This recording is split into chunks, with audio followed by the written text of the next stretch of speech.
Does not apply to. Thank you. So the member from Strathmore Brooks, please. Thank you, Madam Speaker. I would like to thank the Honourable Energy Minister for taking time to speak to me about this bill since he has introduced it. Overall, Bill 2 looks to be on the right track. Wildrose supports cutting red tape. This bill aims to reduce some of the red tape faced by industry to encourage economic growth without sacrificing environmental targets. I can support that aspect of this bill. It's worth pointing out that the Canadian Association of Petroleum Producers support this bill. In particular, the changes which will provide clear policy guidelines to the regulator, simplified regulator access for all parties, and the right level of regulatory review. CAP notes the regulatory enhancement project will create a more efficient regulatory system to help build investor confidence, bring more investment, and create jobs in Alberta. I agree with CAP that Alberta should work with our neighbouring provinces to advance policy and regulatory improvements and to work with federal government to reduce any duplication. Bill 2 aims to improve the regulatory process, which has become labour-intensive, cumbersome, and has reduced Alberta's competitiveness in the global economy. The province of Saskatchewan has recently taken steps to increase its competitiveness and has been quite successful in encouraging investment because of its reduction of red tape. There have also been other issues with this province's model that I will mention later. So I applaud the initiative taken here to tackle a problem head-on and hopefully maintain the momentum to restore Alberta's competitiveness. While Bill 2 appears to be a step in the right direction in encouraging this competitiveness, I have a few reservations I hope the government will address before this bill gets to final reading. I would need to see some changes before I could fully support this bill. First, the bill appears to centralize power in a similar fashion to the former bills 19, 50, and 36. For instance, Bill 2 repeals landowners' Section 26 standing rights under the Energy Resources Conservation Act and does not replace those rights with anything substantive. An easy remedy for this absence is to reinstate Section 26 rights into this new bill. Second, Bill 2 removes the rights of landowners to appeal decisions under the Environmental Protection and Enhancement Act and the Water Act relating to energy projects to the Environmental Appeals Board. What we see instead is a centralizing of these current appeals mechanisms under a single regulatory board. This board makes its own rules. For someone who may want to appeal the decision that has been made, appealing to the same board that has made the decision might seem like a fruitless activity. Under current legislation, appeals are made to the Environmental Appeals Board, but landowners won't have that option under the current bill. A lot of issues with landowners may be handled if their concerns are addressed from the start. They need to be brought into the planning stages of projects from the beginning so they can have input or at the least notification of where they will be impacted. I don't see anything in this bill that shows where landowners are engaged in the approval and planning process. The government should reconsider the mechanics of this bill to ensure landowners' rights are protected so that we don't have the same uproar that followed the Land Stewardship Act. There needs to be an independent appeal process to give Albertans confidence their traditional appeal rights are not being taken away. Now, just to point out the importance of getting it right, I'd like to relay an example. In Saskatchewan, the government created Enterprise Saskatchewan, which was supposed to be the new model for economic development. According to some industry groups, it has been nothing short of a disaster. The government hired someone who didn't fit the bill, and it severely limited the effectiveness of this initiative. While the Saskatchewan government had good intentions, it resulted in a series of administrative nightmares. The make or break of this bill will be its execution, and it's important that legislation is right or the execution is going to be off, and it will not result in the intended conclusion, and could instead result in negative consequences for industry and landowners. One of the issues is the makeup of the board of directors for the new regulator and how these directors are appointed. Getting the right people on board on this board is paramount. The government should consider defining the composition of this board to reflect the diverse makeup of Alberta. The board of directors should include someone with a property rights background, someone with an environmental background, and of course someone with oil and gas experience. Furthermore, this board should be appointed by an all-party committee of the legislature. Bill 2 should get rid of the provision where the minister appoints this board to prevent any perception that this is a politically appointed board or that is being done as a patronage appointment. Such perceptions would limit the effectiveness of the regulator and could have negative consequences for the regulator to accomplish its objectives. Next, a few sections in Bill 2 empower the Lieutenant Governor and Council and the Minister with far too much power. We saw how unpopular this was in the former bills 1936 and 50. In Bill 2, Section 68 opens the door for another bill, 1936 or 50 disaster, by allowing the Minister of Cabinet to rewrite rules to expedite things that could make it through the standard, that wouldn't make it through the standard regulatory process. As written, too much discretionary power is given to the Minister of Energy, Cabinet, as well as the regulator. On a small but important note, the Minister's powers could also be curtailed so as to exclude the right to request personal information on applicants.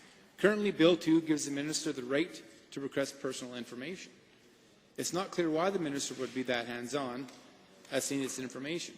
I would like to hear the Minister's explanation for this and to elaborate on whether the FOIP Act would limit him in any way concerning privacy. At any rate, the regulator should not have the Minister as a backseat driver, and applicants shouldn't have to fear ministerial interference. Sections 42 and 43 give the regulator power to review its own decision after the fact, without a hearing. This clause seems to open the door to creating a level of uncertainty, as it will deem any decision not made as final. That could be changed on the whims of the regulator. When a company gets approval, it should have some certainty that they can go ahead. When a landowner has assurances concerning their land, they should also feel that they can stop worrying. The regulator shouldn't be making all of its own rules, reviewing its own decisions, and changing its mind whenever it wants. Madam Speaker, overall, the intention of Bill 2 is good, but there remain several concerns, as outlined here and by my colleagues, which need to be addressed before receiving final reading. Bill 2, as currently written, gives the Energy Minister and the Cabinet too much power in determining the makeup of the board. It risks not reflecting the diverse makeup of Alberta with property rights, environment, and industry adequately represented. Bill 2 eliminates traditional means of appeal for no good reason. The right to an independent appeal must be reinstated, whether that is through the Environmental Appeals Board or a different independent body. The regulator must not be its own regulator. It should receive clear direction from government and act independently, but not have the powers to define its own mandate or to retroactively review cases where a decision has already been determined. That should be the job of an independent appeal group. If Bill 2 is passed, Bill 2, if passed, will be judged on its implementation and the results of the work of the new regulator. It's important to get this right the first time, rather than face a prolonged battle with landowners, industry, and end up amending it a few years down the line. I look forward to working with the Honourable Energy Minister to get it right the first time. Thank you. Thank you, Honourable Member. Now, Standing Order 29-2A kicks in. The Honourable Member from Cypress Medicine Hat. Thank you, Madam Speaker. To the member from Strathmore Brooks, I have a constituent in Cypress Medicine Hat who, for 7 or 8 years, has had trouble with the appeal process and getting answers on a removal or compensation of orphan wells. I'm wondering if you're further concerned about the appeal process with this, and if you could touch more on what your main concern with this bill is, please.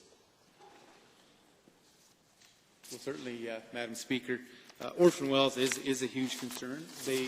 There is no definite timeline by the time if a well is abandoned, so it's reclaimed. Our hope is that this bill will address those concerns and allow landowners to have a set timeline of when orphan wells will be looked after, when wells that have been abandoned are reclaimed and the reclamation certificate can be handed over. And there's too much indecision in the way that landowners are affected.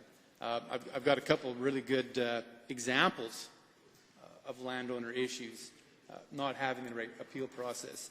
One landowner for the oil company I was working for, we were drilling a well adjacent to his land. He was not happy with what was going on. He went to the company, he went to the RCB. He wasn't satisfied with the way issues were being handled. So he one day decided to take matters into his own hand. A surveyor that came to talk to him about a lease application that we were recommending on his land. Took the brunt of it, ended up bent over the back of a truck. You know, I mean, landowners are very, very protective of their land. They are excellent stewards of the land. Nobody knows how to maintain the land better than they do. They have so much invested into the land. That's why we're very concerned that the property rights aren't enshrined in this bill. If we can get that section put back in to allow them appeal process, so the regulator does not have the option of hearing an appeal or not. If it goes to an independent body, then that landowner will feel like he has a place to go. At this point, with this bill, he doesn't. So that's our intent. Is I'm hoping to work with the Honourable Energy Minister and ensuring that landowners will be satisfied that if they have concerns, that they will be looked after. Thank you. We still have a few minutes in Standing Order 29-2A. Are there any other comments or questions for the Honourable Member from Strathmore Brooks? The Honourable Member from Rimbey, Rocky Mountain House Sundry. Thank you, Madam Chair. And thank you to my colleague and fellow member. I was wondering if the member could comment on, in particular, landowner frustration and how that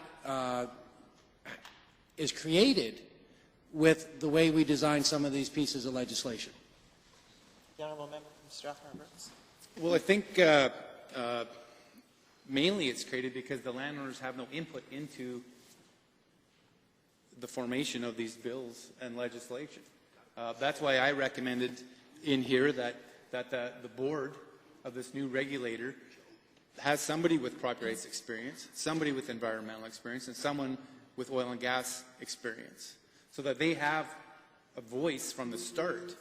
Also, I mentioned in here that they need to be brought into the process of when these oil companies and pipelines and mines and facilities are getting built, that they are made aware of what is going on from the start, if it's on their land or if it's adjacent to them, so they have some sort of an input process in the determination of what is going to happen. They need to be well informed. I mean, communication is of the utmost.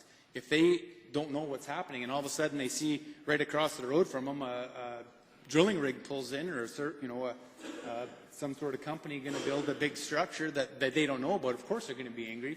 They're used to being left alone out in the prairie. Many times when we were working, we'd pull in and we'd have a 1,000-well project we were proposing. We would call the landowners in. We would say, okay, this is what we're looking at in a year, in 2 years. We want your input. We want to know what you think. That's what the companies really need to do. That's what this regulator needs to do, is start at the ground level. Bring in the landowners, get their input, show them what's going to happen.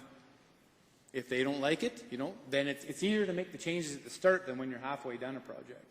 So they need to be brought in from the start. Many of the oil companies that I've been involved with really worry about the landowners. Thank you, Honourable